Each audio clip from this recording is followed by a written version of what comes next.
Sekarang kita ke yang E halaman 9, penentuan debit kredit.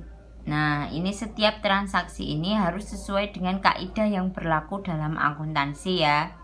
Jadi, dalam pencatatan akuntansi kita harus menentukan debit kreditnya dari setiap transaksi yang terjadi.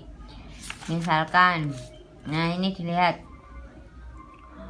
Untuk kelompok neraca yang tadi sudah saya jelaskan kan ada harta, hutang, sama modal ya. Nah, kalau harta bertambah, misalkan ini ya, debit untuk mencatat harta, tambahi bertambah. Yang ini kredit untuk mencatat harta yang berkurang. Jadi nanti kalau hartanya misalkan kasnya bertambah, nyatetnya di debit. Kasnya berkurang, nyatetnya di sebelah kredit gitu ya. Yang kedua ada hutang. Nah, hutang debit untuk mencatat hutang yang berkurang, kredit untuk mencatat utang yang bertambah. Ya, jadi kalau utangmu berkurang nyatetnya di debit, utangmu bertambah nyatetnya di sebelah kredit ya. Nih. Kalau modalmu berkurang nyatetnya di debit, modalmu bertambah nyatetnya sebelah kredit. Tuh. Jadi misalkan ini dilihat contoh pembelian peralatan secara tunai. Nah, akibat transaksi ini pencatatan dilakukan di akun kas dan akun peralatan. Membeli peralatan secara tunai otomatis uangmu atau kasmu kan berkurang. Jadi yang berpengaruh adalah kas dan peralatanmu bertambah. Ini akun kas dan peralatan ya. Jadi dilihat intinya saja, nggak usah ditulis membeli peralatan ini bertambah gitu, nggak usah. Jadi langsung nama akunnya apa disebutkan, kas sama peralatan saja. Nah, ini penentuan debit kreditnya. Maka itu dibetulkan ya. Berarti kalau memberi secara tunai kasnya berkurang, dicatat di kredit. Terus penjualan dihapus, ganti peralatan. Peralatannya bertambah, dicatat di debit dalam akun peralatan. Jadi begini ya nyatetnya. Saya taruh di sini. Peralatan pada kas. Ini peralatan di sisi debit karena peralatan bertambah, kas di sisi kredit karena uangnya dipakai membayar peralatan tadi, otomatis kasnya berkurang. Kas termasuk kategori harta. Harta berkurang, nyatetnya di sisi kredit. Terus peralatan juga kategori harta, ya, harta yang tetap tadi toh. Nah, peralatan bertambah masuk di debit. Sekarang kita yang kedua, pembayaran utang usaha. Nah, ini yang berpengaruh berarti kelompok akun kas dan hutang ya. Nah, nek wis bayar utang berarti otomatis uang kasmu berkurang untuk mau bayar utang tadi. Ya, kalau kas berkurang nyatetnya di sebelah kredit, kas berkurang di kredit.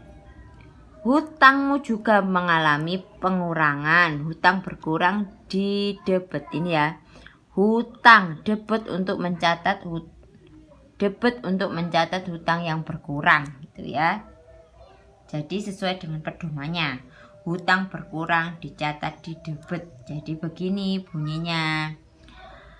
Hutang pada kas.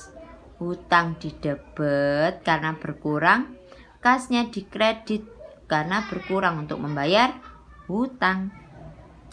Sekarang penerimaan piutang. Nah, kebalikannya, nek utang mau awakmu mengeluarkan uang, nek piutang berarti awakmu disauri, berarti memperoleh uang, otomatis Yang berpengaruh adalah akun piutang dan akun kas.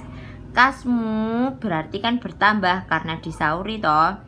Kas bertambah dicatat di debit ya tadi. Kas kan kategorinya masuk harta. Debit untuk mencatat harta bertambah. Kemudian piutangnya berkurang. Piutang berkurang dicatat di kredit karena piutang juga masuk di kategori harta ya. Harta berkurang nyatetnya di kredit. Itu ya. Jadi bunyinya adalah piutang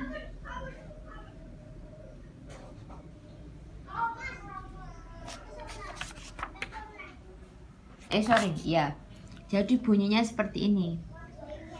Kas pada piutang ya. Bunyinya kasnya kan di debit karena uangmu bertambah.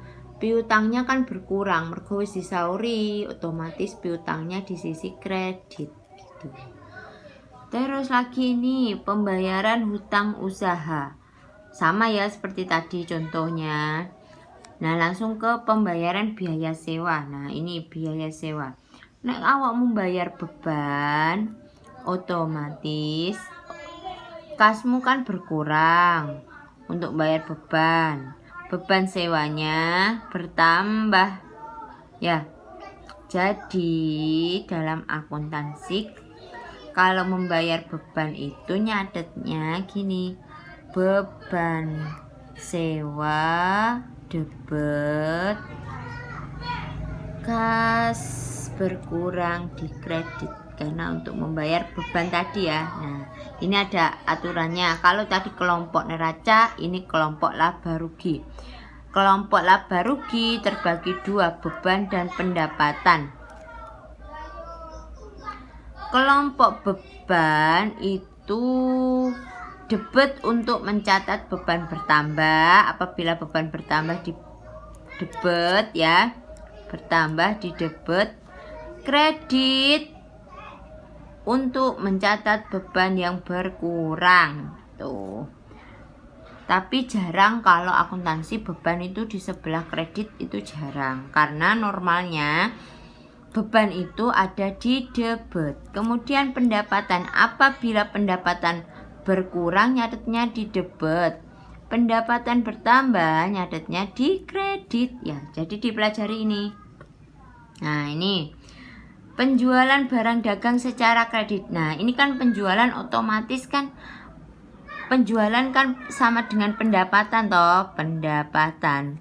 Nah, berarti pendapatanmu bertambah. Pendapatan bertambah di kredit ya. Atau penjualan bertambah di kredit. Terus karena secara kredit maka piutangnya yang bertambah. Ya, wonge sing duwe utang no awakmu. Piutang nyatetnya di sisi debit. Berarti gini. Piutang pada penjualan. Piutang bertambah di sisi debit, penjualan bertambah di sisi kredit. Itu ya. Sekarang pembelian barang